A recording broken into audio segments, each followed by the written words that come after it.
નમસ્કાર. પ્રસ્તુત છે વિધાનસભા કાર્યવાહીની આજની સમીક્ષા, જેના લેખક છે રાજેશ જાદવ. ગુજરાત વિધાનસભામાં આજે પ્રથમ કલાક પ્રશ્નોત્તરી કાળનો હતો, જેમાં નાણાં, જળસંપત્તિ, પાણી પુરવઠા અને અન્ય નાગરિક પુરવઠા વિભાગના પ્રશ્નોની સભાગૃહમાં ચર્ચા થઈ હતી, જેમાં ભાજપ અને કોંગ્રેસના ધારાસભ્યોએ ભાગ લીધો હતો. જે તે વિભાગના મંત્રીઓએ ધારાસભ્યોએ પૂછેલા પ્રશ્નોનો જવાબ આપ્યો હતો.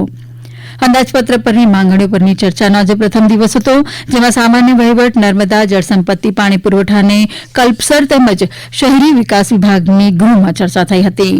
ચર્ચામાં ભાગ લેતા કોંગ્રેસના ધારાસભ્ય શૈલેષ પરમારે જણાવ્યું હતું કે સામાન્ય વહીવટ દ્વારા પરિપત્રો બહાર પાડવામાં આવે છે, તેમ છતાં સરકારમાં કેટલાક અધિકારીઓ દ્વારા તેનું પાલન કરવામાં આવતું નથી. જે અધિકારી આ રીતે પરિપત્રનું પાલન ન કરે તેમની સામે કાર્યવાહી કરવી જોઈએ. ધારાસભ્યો અને સાંસદ સભ્યો અધિકારીઓને પત્ર લખે છે, પરંતુ તેનો જવાબ આપવામાં આવતો નથી. ચર્ચામાં ભાગ લેતા ભાજપના ધારાસભ્ય રમણલાલ વોરાએ જણાવ્યું કે સામાન્ય વહીવટ સરકારની ધુરા છે. ગુજરાતમાં ભાજપ સરકાર સત્તામાં આવ્યા બાદ 2003 થી 2025 સુધીમાં દેશમાં રોજગારી આપવામાં પ્રથમ ક્રમે રહ્યું છે. ગૌણ સેવા પસંદગી દ્વારા 228 જેટલી પરીક્ષાઓ લેવામાં આવી છે. સરકારે સરકારી નોકરી માટે 10 વર્ષનો ભરતી કાર્યક્રમ રાખ્યો છે. આ સમયગાળા દરમિયાન 2.85 લાખને સરકારી નોકરીનો લાભ મળશે. આ ઉપરાંત ગુજરાત પબ્લિક સર્વિસ કમિશન દ્વારા નોકરીઓ આપવામાં આવે છે. રાજ્ય સરકાર દ્વારા સેવા સેતુ કાર્યક્રમ યોજનાને પ્રજાના પ્રશ્નોનો ઉકેલ લાવવામાં આવે છે. આ ઉપરાંત રાજ્યમાં ચિંતન શિબિર યોજવામાં આવે છે, જેના દ્વારા પ્રજાના પ્રશ્નોનો ઉકેલ લાવવામાં આવે છે. ભાજપના ધારાસભ્ય પંકજ દેસાઈએ માંગણી પરની ચર્ચામાં ભાગ લેતા જણાવ્યું કે ગુજરાત સરકારે ઐતિહાસિક અંદાજપત્ર રજૂ કર્યું છે, જેના દ્વારા રાજ્યનો વિકાસ થશે. શહેરોમાં વસવાટ કરનારાઓને સુવિધા મળે તે માટે વિકાસ કામો કરવામાં આવી રહ્યા છે. રાજ્યમાં નવી 9 મહાનગરપાલિકાની રચના કરવામાં આવી છે. રાજ્યની 50% કરતાં વધુ વસ્તી શહેરોમાં વસવાટ કરે છે. શહેરોના વિકાસ માટે આ વર્ષે અંદાજપત્રમાં મહત્તમ નાણાકીય ફાળવણી કરી છે. ભાજપના સભ્ય ઉદય કાનગડે ચર્ચામાં ભાગ લેતા જણાવ્યું કે નર્મદા યોજના ગુજરાતની જીવાદોરી છે. નર્મદા યોજના દ્વારા રાજ્યમાં મળેલા ગામો સુધી પાણી પહોંચે છે. સૌની યોજના દ્વારા બંધો ભરવામાં આવે છે અને તેના દ્વારા જરૂરિયાતવાળા શહેરોને પાણી પૂરું પાડવામાં આવે છે. ભાજપના ધારાસભ્ય મહેશ કસવાલાએ માંગણીને સમર્થન આપતા કહ્યું કે સામાન્ય વહીવટ વિભાગ સરકારનું હૃદય સમાન છે. રાજ્યના વિકાસમાં અધિકારીઓનો ફાળો છે. અમદાવાદમાં સાબરમતી રિવરફ્રન્ટ એ વિશ્વના નકશામાં સ્થાન મેળવ્યું છે. રાજ્યના નાના મોટા શહેરોના વિકાસની કામગીરી ચાલે છે. ભાજપના ધારાસભ્ય અભયસિંહ તડવીએ જણાવ્યું કે રાજ્યના વિકાસ માટે સ્થિર સરકારની જરૂર છે. ગુજરાતમાં છેલ્લા 27 વર્ષથી ભાજપ સરકાર સત્તા સ્થાને છે. સરકારના કામના કારણે પ્રજામાં ભાજપ તરફી વિશ્વાસ છે. આમ આદમી પાર્ટીના ધારાસભ્ય ચૈતર વસાવાએ ચર્ચામાં ભાગ લેતા જણાવ્યું હતું કે આદિવાસી વિસ્તારમાં અધિકારીઓ ચાર્જ ઉપર છે. ભાજપના ધારાસભ્ય પ્રવીણકુમાર માળી અંદાજપત્ર પરની માંગણી પરની ચર્ચામાં ભાગ લેતા જણાવ્યું કે દરેક ખેડૂત નર્મદાના પાણીથી ખેતી કરવા ઇચ્છુક છે.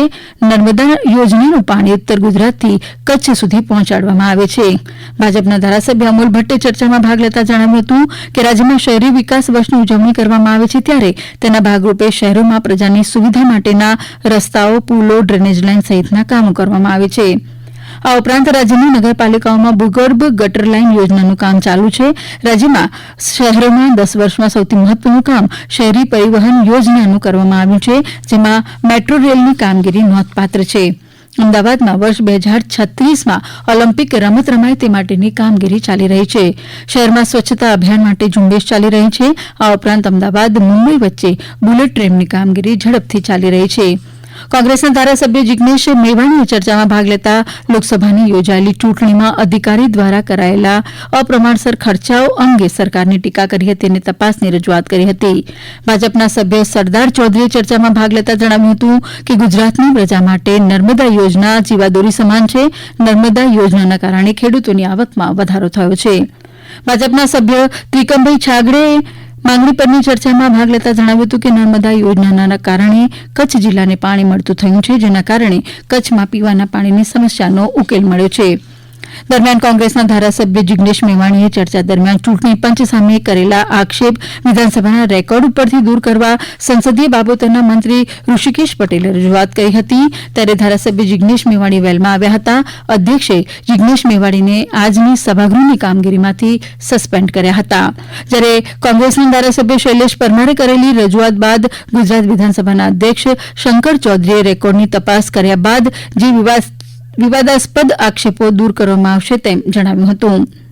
મુખ્યમંત્રી ભૂપેન્દ્ર પટેલ વતી નર્મદા યોજના વિભાગની માંગણી પરની ચર્ચાનો જવાબ આપતા મંત્રી ઋષિકેશ પટેલે જણાવ્યું હતું કે નર્મદાના આધારે વિકાસ થાય તેવો રાજ્ય સરકારનો ધ્યેય છે. નર્મદાના નેટવર્કનો રાજ્યના પ્રવાસન ક્ષેત્રને વિકાસ થયો છે. ઉપરાંત તેના દ્વારા વીજ ઉત્પાદન મળી રહ્યું છે.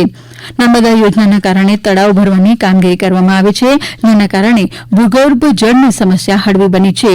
ગુજરાતની 70 થી 75% પ્રજાને નર્મદાનું પાણી મળે છે. નર્મદા યોજનાનું જે થોડું ઘણું કામ બાકી છે તે વહેલી તકે પૂર્ણ કરવાનું આયોજન કરવામાં આવે છે. નર્મદા યોજનાના કારણે વર્ષે 3 પાક લેતા ખેડૂતો થયા છે.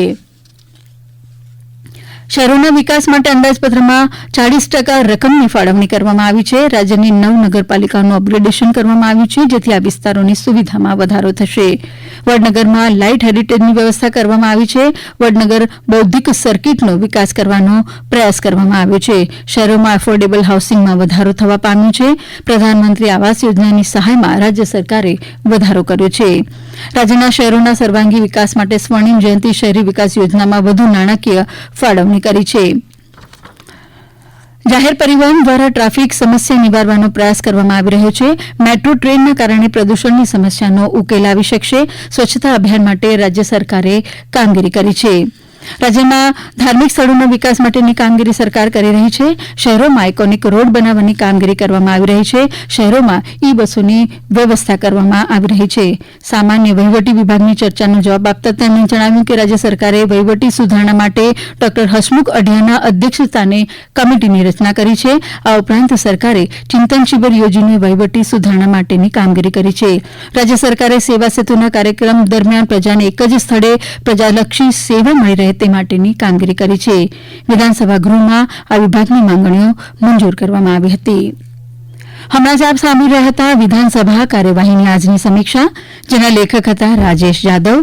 પ્રસારણ આકાશવાણીના અમદાવાદ વડોદરા કેન્દ્ર પરથી કરવામાં આવ્યું.